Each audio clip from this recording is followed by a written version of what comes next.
Yeah. Just in relation to construction, is there any likely to be any compromise on that? They're saying again today that they were blindsided by this, that if we took the Victorian approach of 25%, it would save businesses from going under. Can I say what is really, really important for us with the construction sector is, firstly, we're grateful for the feedback. We understand the impacts it's causing on the broader economy, but we also appreciate this pause is allowing all work sites to get COVID safe. It's making sure that whether you're a subby of a subby, whether you're a major contractor who has subbies of subbies coming from all across Greater Sydney, that when you resume work, you have a safe workplace. And we'll be actually giving the industry plenty of warning before July 30 so that they can resume on the 31st of July. And can I make this very clear? Putting a percentage on there causes more confusion for people. Having to work out what percentage of workers or amount of work you're doing causes confusion. We want to have clear rules of what is COVID safe.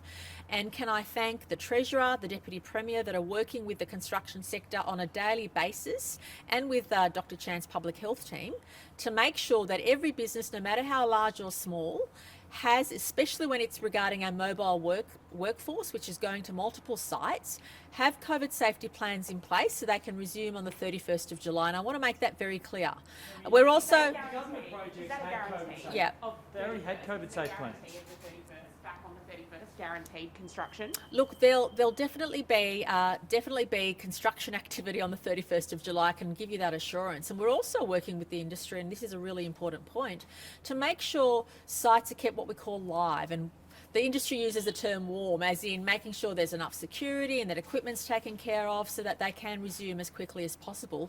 But what is important is, yes, there were COVID safety plans on paper, but we were finding too many workplaces weren't implementing them, and that's why the risk, all projects, of course, including government projects. When you've got hundreds and hundreds of people coming on site, you don't know what your contractors, what subcontracts they have, where those subcontractors are coming from.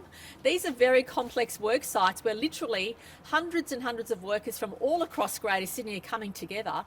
And when there's no oversight and proper testing and proper planning, it's really not a safe environment when you're in the height of an outbreak.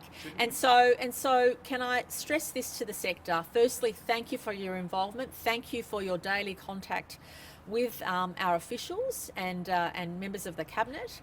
And please know that we're working with you to get you up and running as soon as possible. And I'm absolutely convinced that on July 31 there will be construction activity. Shouldn't you be able to? How much safe for construction workers to travel to the regions when they can't do the same work in their own backyard? Isn't that putting those communities at risk? Oh, well, obviously, you aren't allowed to go into the regions if you live in particular parts of Greater Sydney, but we're also saying to employers, please make sure, in regions in particular, in regional New South Wales where those activities are still allowed to continue, please make sure you have very stringent COVID safe plans in place, not just on paper, not just when officials turn up to make sure you're doing the right thing, but 100% of the time, so that you do protect your workers, but more importantly, you protect the wider community.